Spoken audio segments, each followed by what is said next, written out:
دا زړه دې دار چا رانه تور کړی غریبۍ ژوندون دې راته بلکل د ور کړی غریبۍ او د روټۍ درختې نه لګي او موږ ته غټې وای د روټۍ درختې نه لګي او موږ ته غټې وای نن بیا راته چا داسې پیغور کړی غریبۍ خدایه نور مې خلاص کړه د خلکو د قرضو چې هر وخت راته ودرېږي نه د کور په دروازو او پیسې به وي یاران به و دوستان به راسره و اوس نشته دی چې نه یم د لحاظ د ملازو.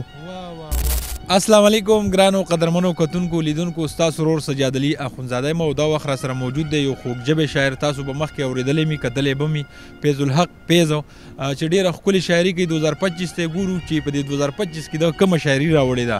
السلام علیکم فیض الحق بھائی. وعلیکم سلام. څنګه یې ژوند څنګه تېرېږي؟ بس وخت ډېر ښه تېرېږي چې څه تېرېږي هغه تا ته نه وي ما زما په زړه تېرېږي شاعري نه کوم مجبوره شم بیا شاعري کوم د دې سره مازغه تېرېږي او زه چې په روډ په غاړه ودرېږم د ځینو خلکو ته حیران پاتې شم او د چا جنازه تېرېږي د چا پکې واده تېرېږي. واه واه لکه ماشاءالله دا خو جواب لکه اوس د شاعرۍ په ژبه کې ورکوي ماشاءالله. ښه 2025 کې زما په خیال سافټویر اپډیټ شوی دی.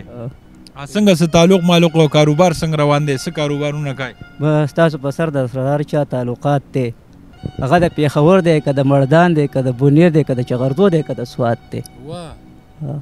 او کاروبار خو بس چرګان خرڅوم په چای ګران خرڅوم په چای ارزان خرڅوم څوک یې په نغدو ویسي څوک یې په غدار ویسي څوک یې ماښام ویسي څوک یې تیسار ویسي. ماشاءالله ډېر ښه دی یار. ښه دا راته ووایه چې ګوره چې هغه سمدستي شاعر ته نه جوړېږي کیدای شي چې دا وخت نو جوړېږي به خامخا چې دا حالات دي نو بس.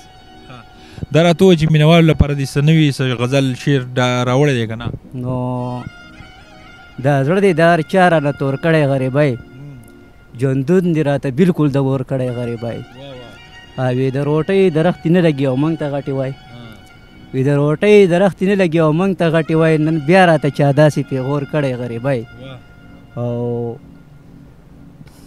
ګاونډي را سره جنګ شي ډک ماچس په رانه غواړي صرف یو تیلی د اور قلده را کړی غریبۍ او زما نه چېرته لرې د خدای لپاره ځه په جړه مې سترګې سرې شوې شومه ستړی غریبۍ او د مالدار کره خادي د خو غریب به پکې نه نن بیا راته چا دا پیغام راوړی غریبۍ او که ته رانه رانړې نو د قسته به یې وخورم د زخرو مې پوره انتظام کړی غریبۍ.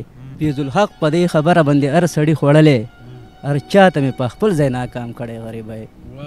واه واه واه واه ډېر ښه یار ماشاءالله. غریبي د الله پاک په چا نه راولي او د ټولو غریبانو د الله پاک غیبي مدد وکړي. ته وایې امین کړه. بس امین.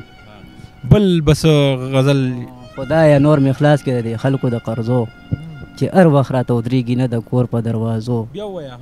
خدایه نور مې خلاص کړه د خلکو د قرضو چې هر وخت راته ودرېږي نه د کور په دروازو او پیسې به وي یاران به و دوستان به راسره و اوس نشته دی چې نه یم د لحاظ د ملازو. دا زړه مې د خپلو نه تر خولې راغلی دی راته وایي خودکشي وکړه تر دې راغلی دی.